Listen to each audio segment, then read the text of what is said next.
Hey guys, my name is Josh Smith. I'm the president of Montana Knife Company. And today, we're gonna kind of go over the specifications of the Speedgoat knife.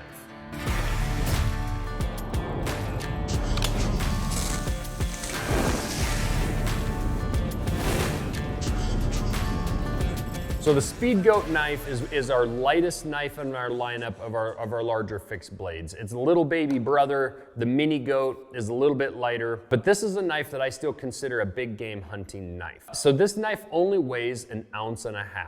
And I'll talk about a few of the things that we did to make that possible.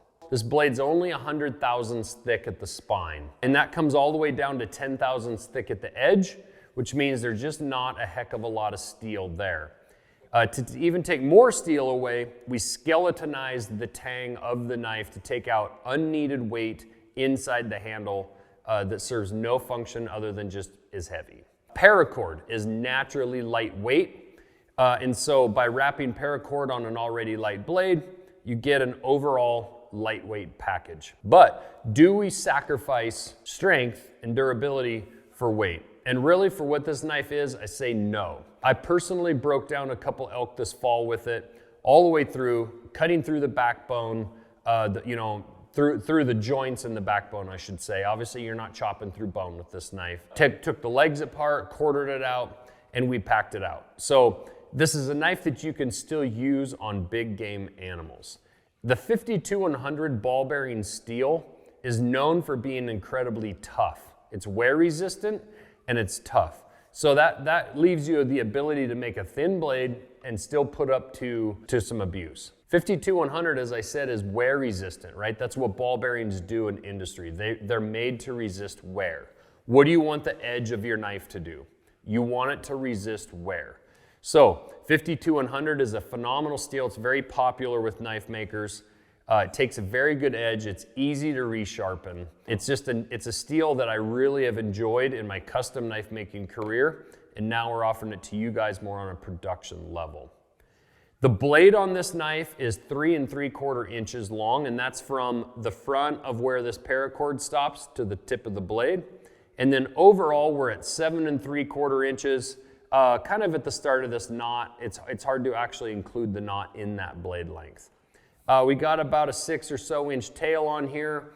With these tails, there's a few things that you can do.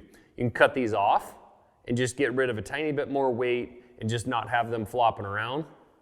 You can actually tie a knot in the end of them and create somewhat of a lanyard. The only thing I would say with a loop is to be careful if you don't have that loop tied when you're just hiking around if that knife is exposed, because something can catch that loop and rip it out of the sheath. So if you're gonna put a loop in it, use it, and then take that loop out of it until the next time. The other thing that I'll see people do, and I don't necessarily think it's incredibly necessary, but it does add some security. If they're carrying that knife on their pack strap, which is what we like to do, they'll then take these tails and they'll actually tie it onto the pack strap as well. So now you've got double security for making sure you don't lose your knife. Let's get to the security and kind of safety part of this knife, which is our sheath. This is a Kydex sheath. It's a very secure sheath, and it's meant to actually be able to carry this knife exposed where you don't lose it. We also have an adjustable retention screw right here at the base of that knife, so you can actually tighten that thing down or potentially loosen it up if you need it to be a little bit easier to remove from the sheath. With all these holes and slots in the sheath, you can put aftermarket clips on. You can take this clip and rotate it 90 degrees. You can switch sides and make it ambidextrous. There's a lot of options. You can take cord and tie through those if you want to tie that sheath onto something for some reason or hang it. So these Kydex sheaths are very versatile. Do not put them in the dishwasher. I think maybe potentially on accident I've said that in videos before about putting them in the dishwasher. Do not. And the reason why, it's not the water that hurts them, it's the drying, it's the heat. Those dishwashers get incredibly hot and it can deform that Kydex. If you do deform that or you have something go wrong, you just send it to us. The Generations program, we'll just replace it. So even if it's user error. With the clip that we put on these sheaths, you can rotate them 90 degrees. So with the screw holes that are in here, you can just take those screws out and rotate it. You can carry this knife horizontal or vertical, which is a very nice thing to be able to do. Or some people just take that clip off, which makes that knife actually incredibly thin, even in the sheath area, and you can tuck it like in a bino harness pouch or maybe down in your kill kit in your pack. So that's the Speedgoat knife. The last thing I'll say about the Speedgoat is, why do we call it a Speedgoat? In Montana, that's kind of a slang term for an antelope. Antelope have a very keen sense of vision.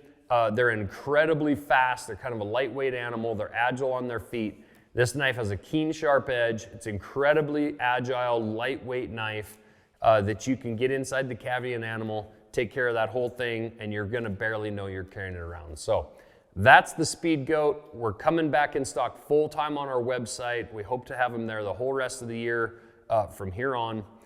So thanks again, and get your Speedgoat out in the field.